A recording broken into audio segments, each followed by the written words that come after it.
Episode 22. அன்னைக்கு evening Gowri, Arjun, ஆதி 3 பேரும் அர்ஜுனை பார்க்க ஹாஸ்பிட்டலுக்கு வந்தாங்க. லக்ஷ்மி அவங்கள பார்த்து பேசிக்கிட்டு இருந்தாங்க. அர்ஜுனுக்கு அப்போதான் பெயின் கில்லர் கொடுத்துருந்ததுனால அவன் நல்லாவே தூங்கிட்டு இருந்தான். அதனால அவனை டிஸ்டர்ப் பண்ணலை. லக்ஷ்மி கிட்ட அவங்க பேசிக்கிட்டு இருந்தாங்க. நிலாவும் அவங்க கூட ரொம்ப ஜாலியாகவே பேச ஆரம்பிச்சா. கௌரி அவங்க பேசுறது எதுவுமே காதில் விழாமல் அர்ஜுனையே பார்த்துக்கிட்டு இருந்தா. அவள் கையில் போட்டிருந்த பேண்டேஜை பார்த்து ரொம்ப ஃபீல் பண்ணிக்கிட்டு இருந்தா. கொஞ்ச நேரம் இப்படியே போச்சு. அவங்க எல்லாருமே ரொம்ப ஜாலியாக பேசிக்கிட்டு இருந்தாங்க. அப்போ ஆதி அர்ஜுன் பக்கத்தில் போய், பார்த்தீங்களா, விடிஞ்சது கூட தெரியாமல் எப்படி தூங்கிட்டு இருக்கான்னு அப்படின்னு சொல்லி அவன் கையில் இருந்த பைக் கீழே போட்டிருந்த மயில் தூகையை வச்சு அவன் காதில் கிச்சு கிச்சு மூட்டினான். ஆனால் அவன் எழவே இல்லை. அவன் பக்கத்தில் போய், ஆதி செல்லக்குட்டி, தங்க பிள்ளை எழுந்திரிங்க, சூரிய பகவான் வந்துட்டாரு பாருங்க, இப்படியெல்லாம் தூங்கக்கூடாதுடா செல்லம், ஏந்திரி ஏந்திரி ஏந்திரி என்று அவனை எழுப்ப முயற்சி செய்தான். இதை பார்த்து எல்லோரும் சிரித்தார்கள். ஆனால் அர்ஜுன் எழவே இல்லை. இதை பார்த்து, டை எழுந்திரிடா, எப்படா நீ இப்படி தூங்கலாம், அடைச்சி எழுந்திரி அப்படின்னு எழுப்பிக்கிட்டு இருந்தான். நீ கொஞ்ச நேரத்தில் இந்த ட்ரிப்ஸு தீந்துரும், நீ எழுந்திரிச்சு தானே ஆகணும், அப்போ உனக்கு இருக்குடி அப்படின்னு சொல்லிட்டு அந்த ட்ரிப்ஸில் விளைய ட்ராப்ஸை எண்ண ஆரம்பித்தான் ஆதி. மறுபுறம் வர ஃப்ரைடே மீட்டிங் ஃபிட் பண்ணியிருந்தோம். ஆனால் அந்த டே மாற்றிடலாம். நெக்ஸ்ட் இம்பார்ட்டன்ட் மீட்டிங்கை கொஞ்சம் தள்ளி வைக்கலாம். நம்ம கொஞ்சம் நாளுக்கு அப்புறமாவே இதெல்லாம் பண்ணலாம். அண்ட் டேட் நான் இன்ஃபார்ம் பண்ணுறேன் அப்படின்னு சொல்லவும், சிவா சரி சார் அப்படின்னு சொன்னான். அப்போ ஏதோ யோசித்தவன் ஏதோ சொல்ல வர்றதுக்குள்ள யுவராஜ், சிவா, நீ அந்த லோக்கல் ரவுடி குணா அண்ட் டீமை ஹாஸ்பிட்டலுக்கு அனுப்பி, எனக்கு ஏதோ தப்பாக படுது. ஏன்னா நிலா இவ்வளோ பெரிய பிரச்சனையில இருந்து வந்திருக்கா. அந்த கேஸ் எடுத்திருக்கிறது பிரசாந்த் அப்படிங்கிறதுனால அவன் அப்படியே லேஸ்லலாம் விட்டுற மாட்டான். அதனால் கொஞ்சம் கேர்ஃபுல்லாக இருக்க சொல்லு அப்படின்னு சொன்னான். அப்புறம் அர்ஜுனோட ஹெல்த் எப்படி இருக்குது, அவனோட ரிப்போர்ட்ஸில் என்னெல்லாம் சொல்லியிருக்காங்க, அவன் எப்போ டிஸ்சார்ஜ் ஆக போகிறான், இது எல்லாமே எனக்கு கேட்டு சொல்லு அப்படின்னு சொன்னான். இதை கேட்ட சிவா, சரி சார், நான் இது எல்லாத்தையும் கூடிய சீக்கிரம் உங்ககிட்ட சொல்கிறேன் அப்படின்னு சொல்லவும், யுவராஜ் கிட்ட ஏதோ சொல்ல வரும்போது, யுவராஜ், சிவா, நீ நான் சொன்ன வேலையெல்லாம் சீக்கிரம் பண்ணு. இப்போது எனக்கு ஒரு முக்கியமான ஒரு மீட்டிங் இருக்குது, நான் அதுக்கு போகணும்.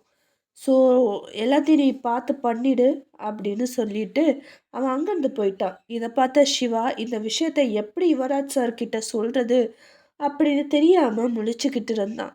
சரி சார், நான் வேலையை முடிச்சிடுறேன் அப்படின்னு சொல்லிட்டு அவனும் அங்கேருந்து போனான். மறுபுறம் ஹாஸ்பிட்டலில் ஒரு மர்ம நபர் அர்ஜுனோட ரூமுக்கு வெளியில் நின்றுட்டு இருந்தான்.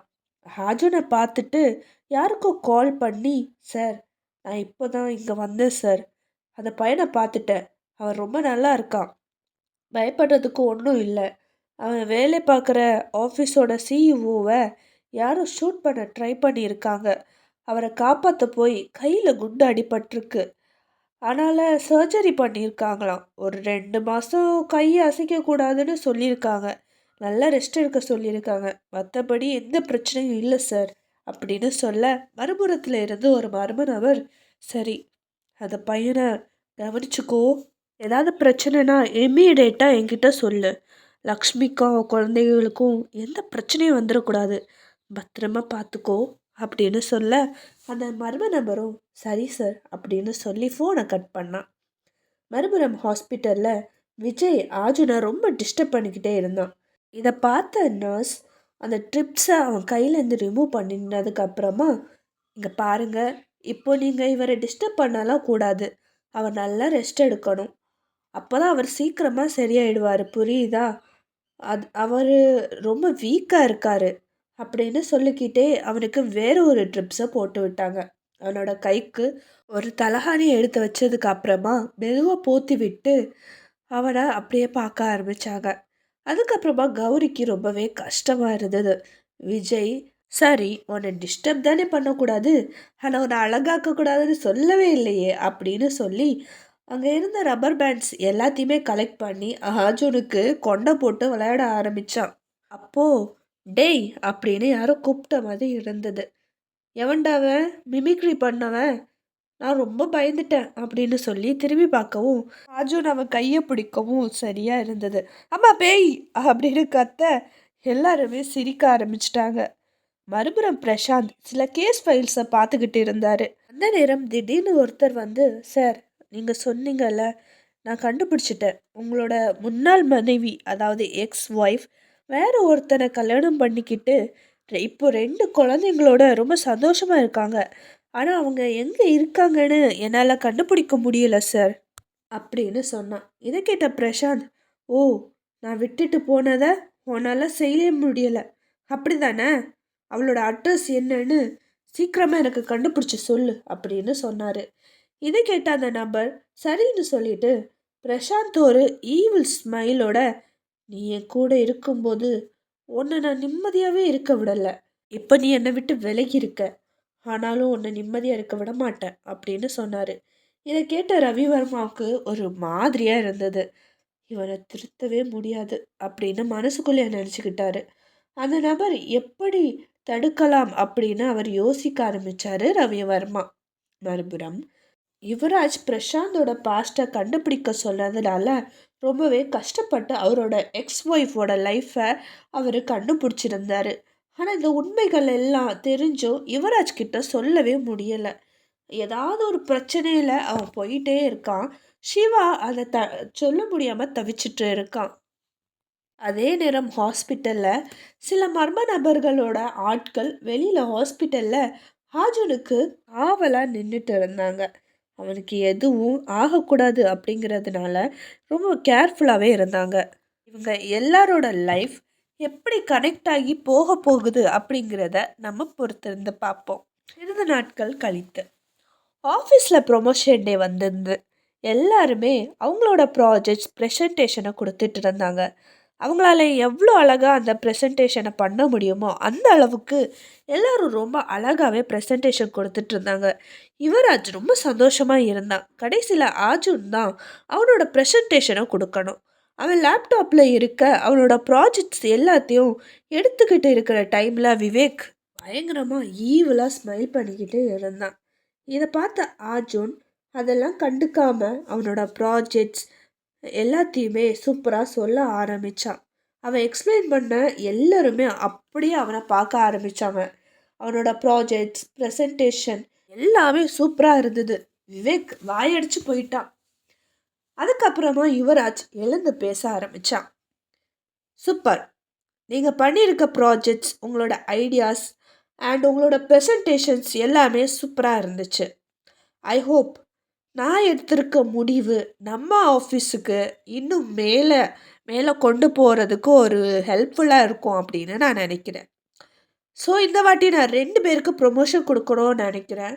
Because they 2 are very hard workers and எனக்கு ரொம்ப பிடிச்ச ஸ்டாஃப்ஸ். இல்லை, எல்லாரையுமே ரொம்ப பிடிக்கும், பட் வந்துட்டு இவங்க ரொம்பவே ஹார்ட் ஒர்க் பண்ணியிருக்காங்க. So first of all thank you so much. And இப்போது நான் 2 பேருக்கு ப்ரொமோஷன் கொடுக்க நினைக்கிறேன். ஸோ அர்ஜுன் தான் இனிமேல் இந்த டீமோட லீடர், அதாவது டிஎல் ஆகவும், கௌரிக்கு நான் ப்ராஜெக்ட் மேனேஜராகவும் ப்ரமோஷன் கொடுக்குறேன் அப்படின்னு யுவராஜ் சொன்னான். எல்லாருமே ரொம்ப சந்தோஷப்பட்டாங்க. ஆனால் விவேக்குக்கு செம்ம கோபம் வந்தது. நான் எது நடக்கக்கூடாதுன்னு நினச்சனோ அது எல்லாம் நடந்துட்டுருக்குது. அவன் சொன்னது சரிதான். அவன் என்னையே ஜெயிச்சுட்டு போயிட்டான். இவனை நான் சும்மா விட மாட்டேன் அப்படின்னு ரொம்ப கோபமாக முணுமுணுத்துட்டு இருந்தான். ஆனால் அதே நேரம் கௌரி, அர்ஜுன் எல்லாருமே ரொம்ப சந்தோஷமாக இருந்தாங்க. 2 பேரையும் எல்லாருமே வாழ்த்த ஆரம்பித்தாங்க. எல்லாருமே ட்ரீட் கேட்க ஆரம்பித்தாங்க. யுவராஜ், அவங்க எல்லாருக்கும் ட்ரீட் தானே வேணும், இனி 1 வீக்குக்கு கேன்டீனில் நீங்கள் என்ன வாங்கினாலும் ஃப்ரீ தான் அப்படின்னு சொல்லவும் எல்லோரும் செம்ம ஹாப்பி ஆகிட்டாங்க. ஐ சோறு, யுவராஜ் சார் என்னை மனசில் வச்சுக்கிட்டு எனக்கு சோறு போடுற தெய்வமே, நல்லா இருக்கணும் சார் நீங்கள் என்று ஆதி சொல்ல யுவராஜ் சிரித்தான். சரி சரி அப்படின்னு சொல்லிக்கிட்டு எல்லாரும் அவங்க கேபினுக்கு போக ஆரம்பித்தாங்க.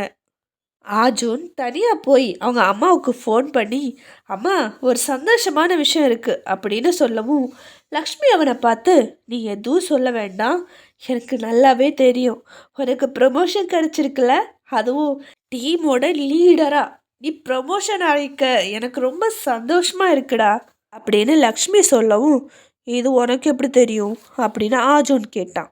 இதை கேட்ட லக்ஷ்மி சிரிச்சுக்கிட்டே, அதெல்லாம் ஒன்றும் இல்லைப்பா, நான் உனக்கு ஃபோன் பண்ணல, அப்புறமா நீ பேசிக்கிட்டு கட் பண்ணாமல் அப்படியே வச்சுட்ட, அதனால் நீ அங்கே எப்படி உன்னோட ப்ராஜெக்ட்ஸை சொன்ன எல்லாமே நான் கேட்டுட்டேன், எனக்கு பெருமையாக இருக்குடா, ரொம்ப சந்தோஷமாக இருக்குது அப்படின்னு கண் கலங்கிக்கிட்டே சொன்னாங்க.